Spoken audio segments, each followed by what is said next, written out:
1971 दुनिया के नक्शे पर एक बड़ा तूफान बनने वाला था। दिल्ली के बंद कमरों में गुप्त रणनीति बन रही थी। भारत के नेता और सैन्य अधिकारी एक बड़े फैसले पर चर्चा कर रहे थे। जी सर, हम तैयार हैं। रणनीति स्पष्ट है। उसी समय पूर्वी पाकिस्तान में हालात बिगड़ रहे थे। जनता अपने अधिकारों के लिए सड़कों पर उतर आई थी और एक रात सेना ने शहरों पर नियंत्रण लेना शुरू किया। गोलियों की आवाज से पूरा शहर गूंज उठा। लोग अपनी जान बचाकर भागने लगे। शहरों में डर और तबाही फैल चुकी थी।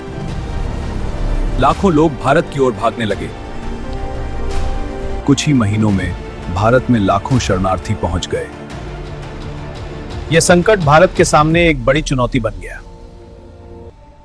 प्रधानमंत्री इंदिरा गांधी हालात का गहराई से अध्ययन कर रही थी। दिल्ली में एक महत्वपूर्ण बैठक बुलाई गई। बैठक में सेना प्रमुख सैम मानेकशॉ मौजूद थे। यहाँ देखिए, हमारी रणनीति का केंद्र। सवाल था, क्या भारत अभी युद्ध करे? मानेकशॉ ने कहा, अभी मौसम सही नहीं है। बारिश में सेना आगे नहीं बढ़ पाएगी, इसलिए उन्होंने इंतजार करने की सलाह दी। इसके साथ ही एक गुप्त योजना शुरू हुई। भारत की खुफिया एजेंसी रॉ को मिशन दिया गया। स्थानीय लोगों को गुप्त ट्रेनिंग दी जाने लगी।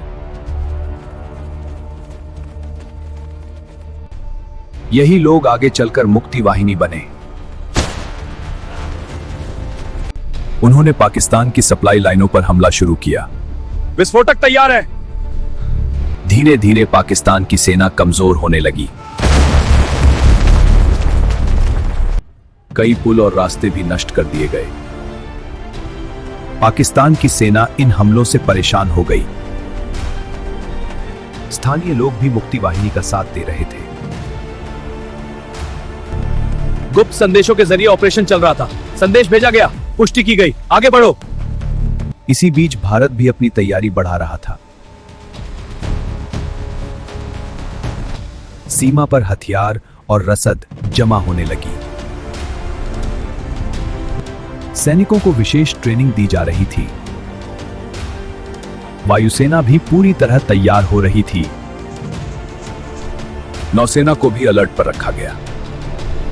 इंदिरा गांधी दुनिया के देशों से समर्थन जुटा रही थी। उन्होंने कई देशों का दौरा किया।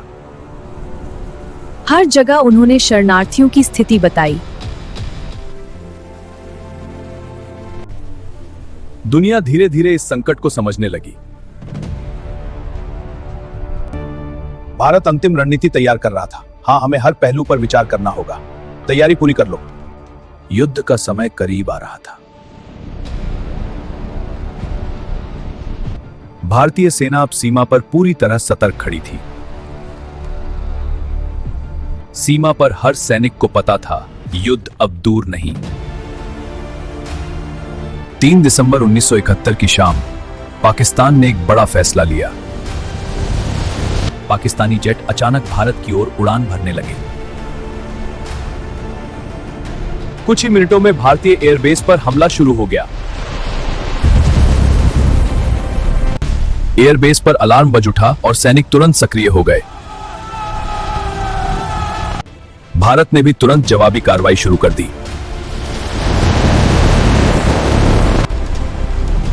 जमीन पर भारतीय सेना तेजी से आगे बढ़ने लगी। मुक्ति वाहिनी के लड़ाके भारतीय सेना का रास्ता दिखा रहे थे। अब भारतीय सेना पूर्वी पाकिस्तान में प्रवेश कर चुकी थी। गांव-गांव में लड़ाई शुरू हो चुकी थी।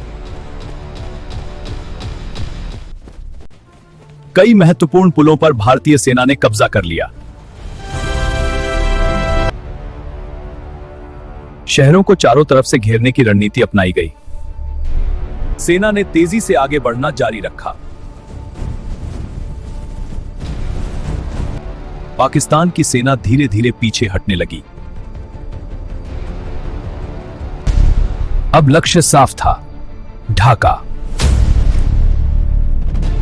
युद्ध अब अपने चरम पर पहुंच चुका था।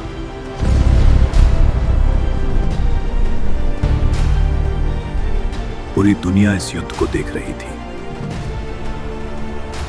तभी एक और बड़ी खबर सामने आई। अमेरिका ने अपना युद्धपोत बंगाल की खाड़ी की ओर भेज दिया। इसके जवाब में सोवियत नौसेना भी सक्रिय हो गई। जमीन पर भारतीय सेना ढाका के करीब पहुंच चुकी थी। शहर को चारों तरफ से घेर लिया गया। पाकिस्तानी कमांडर अब गंभीर संकट में थे। कई सैनिक लगातार लड़ाई से थक चुके थे। गोला बारूद और सप्लाई कम होती जा रही थी। कितना बचा है? बहुत कम। देखो, हाँ, खाली है। एक आपातकालीन बैठक बुलाई गई। परिस्थितियां बहुत खराब है कमांडर। हमें समर्पण की संभावना पर विचार करना होगा। अब आत्मसमर्पण पर भी विचार होने लगा। लेकिन कमांडर, हम हार नहीं मान सकते। परिस्थितियां बहुत खराब है, तो हम क्या करेंगे? युद्ध का अंत अब करीब था। 16 दिसंबर 1971 की सुबह यह ढाका के रेस कोर्स मैदान में इतिहास लिखा जाने वाला था। दोनों देशों के अधिकारी वहां मौजूद थे। आत्मसमर्पण का दस्तावेज तैयार था। पाकिस्तानी जनरल नियाजी वहां पहुंचे। स्थिति रिपोर्ट दो। भारतीय सेना के अधिकारी भी वहां पहुंच चुके थे।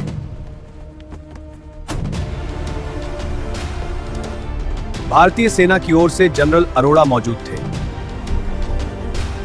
अब बस एक हस्ताक्षर बाकी था। पूरे मैदान में सन्नाटा था। दुनिया इस पल को देख रही थी।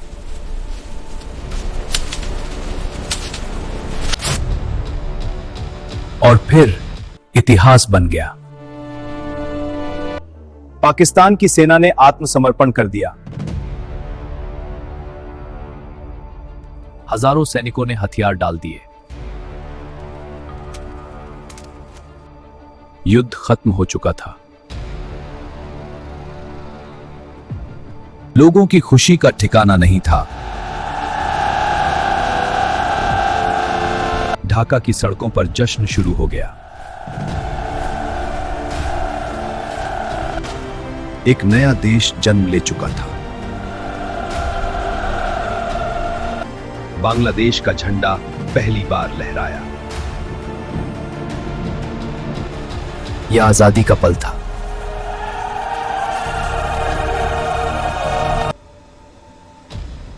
दुनिया के नक्शे पर एक नया देश जुड़ गया। पूरी दुनिया इस घटना से हैरान थी।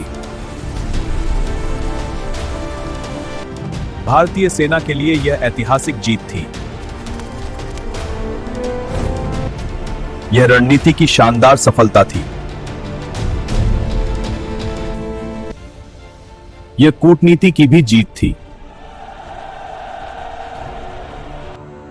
गुप्त ऑपरेशन पूरी तरह सफल रहा। 93,000 सैनिकों ने आत्मसमर्पण किया। यह इतिहास का सबसे बड़ा सैन्य आत्मसमर्पण था। यह घटना इतिहास में हमेशा के लिए दर्ज हो गई।